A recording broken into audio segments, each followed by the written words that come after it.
কখন একটি রোম্যান্টিক সম্পর্ক শেষ করা উচিত? রোম্যান্স মানে আপনি জীবনের সুন্দর দিকটার দিকে তাকাচ্ছেন। আপনার ভেতরে সেটা ছাপটা চিন্তা ভাবনার চেয়েও অনেক গভীর হয়। যদি এমনটা ঘটে তখন কোনো চুক্তি করবেন না। আমি যখন বিয়ে করেছিলাম, যে মুহূর্তে ও আমায় দেখলো, ও কান্নায় ভেঙে পড়লো, আর ও তখনই নিশ্চিত। তাই আমি বললাম, বেশ, তুমিই সেই।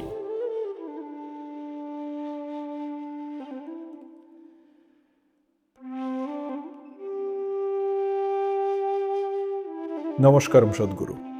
আমার নাম ক্ষিতিজ। আর এই বড় গোলক ধাঁধা যার মধ্যে দিয়ে আমরা এগোচ্ছি, তার একটা ছোট্ট অংশ হলো আমাদের ডেটিং লাইফ আর নানান রিলেশনশিপ। আর আমাদের কোম্পানি হিসেবে আমরা তরুণদের, ধরা যাক 18 থেকে 35-40 বছর বয়সীদের এই পথটা পেরোতে সাহায্য করি। এবং একটা বড় প্রশ্ন যা প্রত্যেকবারই ওঠে, আর এটা আমাদের নিজেদের ব্যক্তিগত সম্পর্কের ক্ষেত্রেও খুব সত্যি, তা হলো কখন একটি রোম্যান্টিক সম্পর্ক শেষ করা উচিত, নাকি সেটার ওপর কাজ করে যাওয়া উচিত?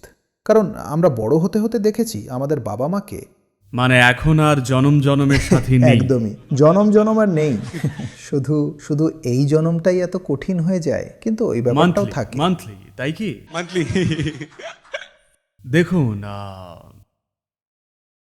আমরা সবকিছুর ক্ষেত্রেই ভাবছি কবে তার শেষ, এমনকি মানুষের রিলেশনশিপ বা সম্পর্কের ক্ষেত্রেও। দেখুন, সম্পর্ক অনেক ধরনের হয়, কিন্তু আজ আপনি মুম্বাইতে আছেন আর আপনি এই রিলেশনশিপ শব্দটা সেভাবেই ব্যবহার করছেন যেভাবে আমেরিকানরা করে। আমেরিকানরা রিলেশনশিপ মানেই শারীরিক সম্পর্ক বোঝেন। এমনটা জরুরি নয়। আমাদের সম্পর্ক বিভিন্ন ধরনের হয়। আমাদের বিজনেস রিলেশনশিপ হয়, ফ্যামিলি রিলেশনশিপ আছে, পারিবারিক সম্পর্ক, বন্ধুরা আছে, আমাদের অন্যান্য ধরনের সম্পর্কও আছে, তাই না? প্রথমত, রোম্যান্স মানে আপনি মূলত জীবনের সুন্দর দিকটার দিকে তাকাচ্ছেন। সূর্যাস্ত দেখাটাও রোম্যান্টিক, কারণ বেশিরভাগ মানুষই এই ফোনে স্ক্রিনের দিকে তাকিয়ে থাকে। সূর্যাস্তটাও তারা ওই ফোনেই দেখে, তবে রাতে। তাই মূলত রোম্যান্স মানে আপনি জীবনের সুন্দর দিকটাকে দেখছেন। শুধু এই একজন পুরুষ আর নারী একসঙ্গে থাকলেই কিন্তু তার মানে সেখানে রোম্যান্স হচ্ছে না। কারণ মানুষের সম্পর্কগুলো এখনো চাহিদা ভিত্তিক। শারীরিক চাহিদা, মানসিক চাহিদা, আবেগগত চাহিদা, সামাজিক চাহিদা, আর্থিক চাহিদা, নানান ধরনের চাহিদা রয়েছে।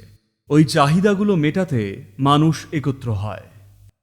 কিন্তু এই বিশেষ সম্পর্কটা, যাকে রোম্যান্টিক বা প্রেমের সম্পর্ক বলছেন, অনেক সময় সেখানে কোনো রোম্যান্স বা প্রেম থাকে না। শুধুই নিজ নিজ কম্পালশন পূরণ করা। বাধ্যতাবশত অনেক কিছু ঘটছে যার সুরাহা করা দরকার। তো কিছু কিছু মানুষ নিজের বাধ্যবাধকতাগুলো সুন্দরভাবে মেটায়, আর কিছু মানুষ মেটায় খুব কুৎসিতভাবে, কদর্যভাবে। যেখানে আপনার আবেগ জড়িয়ে আছে, যেখানে আপনার শরীর জড়িত, চিন্তা আলাদা। দেখুন, চিন্তার স্তরে এখন আপনার সাথে মিশতেই পারি, কিন্তু পরের মুহূর্তে সরেও আসতে পারি। চিন্তা খুব তৎপর। কিন্তু একবার আবেগ আর শরীর জড়িত হলে আপনার ভেতরে সেটার যে ছাপ পড়ে তা চিন্তা প্রক্রিয়ার চেয়েও অনেক বেশি গভীর হয়, তাই নয় কি? একবার সেই ছাপটা যখন পড়ে যায়, আপনি চলতেই থাকেন। কারণ একটা ডেটিং অ্যাপ আছে, বা যাই হোক, কি নাম যেন বলছিলেন, ডেটিং অ্যাপ। তো যেহেতু এমন একটা অ্যাপ আছে যেখানে আপনি খুঁজছেন, আমি সুইগিতে যাব নাকি উবার ইটস, নাকি এটা সেটা, এই রেস্টুরেন্ট সেই রেস্টুরেন্ট, ওকে 5টা রেস্টুরেন্ট থেকেই অর্ডার করি। মানুষ তো এটাই করছেন। তো এখন রিলেশনশিপের জন্য একটা অ্যাপ থাকায় আপনি যদি সেই রকম শুরু করেন, মনে হয় যেন আপনি খুব স্মার্ট। কারণ একটা অ্যাপে আপনি এর সাথে, আরেকটা অ্যাপে আছেন অন্য কারোর সঙ্গে, অন্য আরেকটা অ্যাপে আরেকজনের সঙ্গে।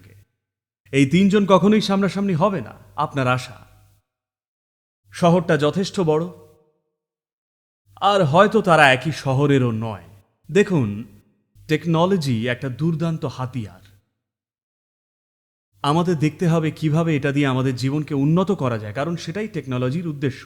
কেন আমরা এত সব মেশিন বানালাম? দেখুন, ধরুন আপনি যদি গাছের মতো হতেন, মানে যদি এক জায়গাতেই দাঁড়িয়ে থাকতেন, আপনি কি তাহলে একটা সাইকেল বানাতেন বা আবিষ্কার করতেন? বলুন আপনারা। যেহেতু আমরা ইতিমধ্যেই চলাফেরা করতে পারি, তাই আমরা আরো উন্নত মানের চলাফেরা বানালাম। তাই আরও আরও কত কি বানালাম, ফলে এখন কোথায় না যাচ্ছি। আমরা এখন যাচ্ছি মহাকাশেও।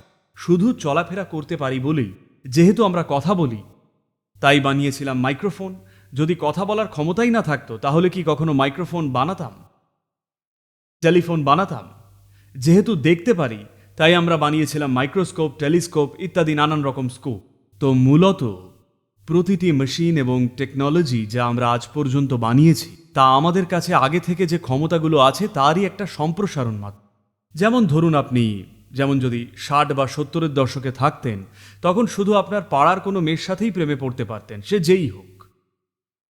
এখন আপনি 10,000 মাইল দূরে থাকা কারোর সাথেও প্রেমে পড়তে পারেন, চাইলে 10 জনের সাথেও, প্রতি 1000 মাইলে একজন। যেহেতু আপনি আমার 30,000 মাইল নিয়ে বলছিলেন, তাই আমিও আপনাকে পাল্টা বলছি। দেখুন, একটা নির্দিষ্ট সুবিধে থাকাটা ভালো, কারণ তা না হলে আপনার বাবা মাই হয়তো কাউকে খুঁজে বলতেন এই মেয়েটাই তোমার জন্য ঠিক।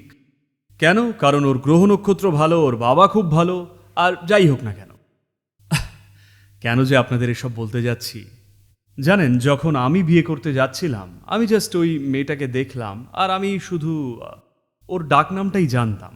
আমি এমনকি ওর পুরো নামটাও জানতাম না। আমি ঠিক করলাম যে ওই সে। তারপর গিয়ে আমার বাবাকে বললাম। উনি বললেন, কে এই মেয়েটা? ওর বাবাকে? সে কি করে? তারা কোথায় থাকে? আমি বললাম, আমি কিছুই জানি না সে কে। কি? তুই তার বাবাকে চিনিস না, পরিবারকে জানিস না, তাদের কিছুই চিনিস না, কিছুই জানিস না, বিয়ে করবি কি করে?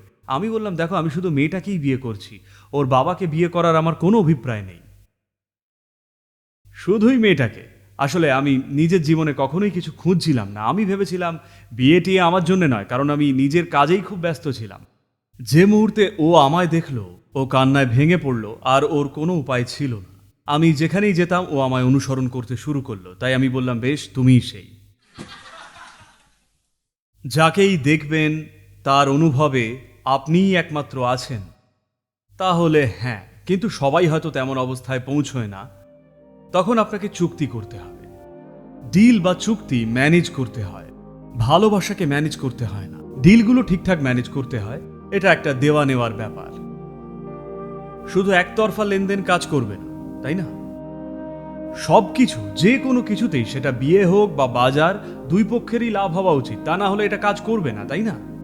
তাই যদি শুধু এইটুকু বোঝেন যে একবার যদি কাউকে পান যাকে দেখে মনে হচ্ছে মানুষটা ভালো আমার জন্যে, আর আমার তাকে পছন্দ, তার প্রতি আকৃষ্ট, না চাইলেও তার ভাবনাই মনে শুধু ভেবে চলেছেন, যখন বই পড়ছেন তার মুখ ভেসে উঠছে, সিনেমা দেখলেও তারই মুখ দেখছেন, যদি এমনটা ঘটে, তাহলে চুক্তি বা লাভ লোকসান দেখবেন না। অবশ্যই মন প্রাণ সঁপে দিন, কারণ আবেগের মাধুর্যই সবচেয়ে সেরা জিনিস যা আপনার সঙ্গে ঘটতে পারে।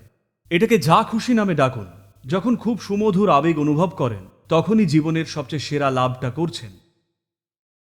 কেউ বেশি সুন্দর বলে, বা বেশি ধনী, বা বেশি শক্তিশালী, বা অন্য কিছু বলে সেই অনুভূতিটা ছাড়বেন না, নয়তো নিজেকে গর্ধবই প্রমাণিত করবেন।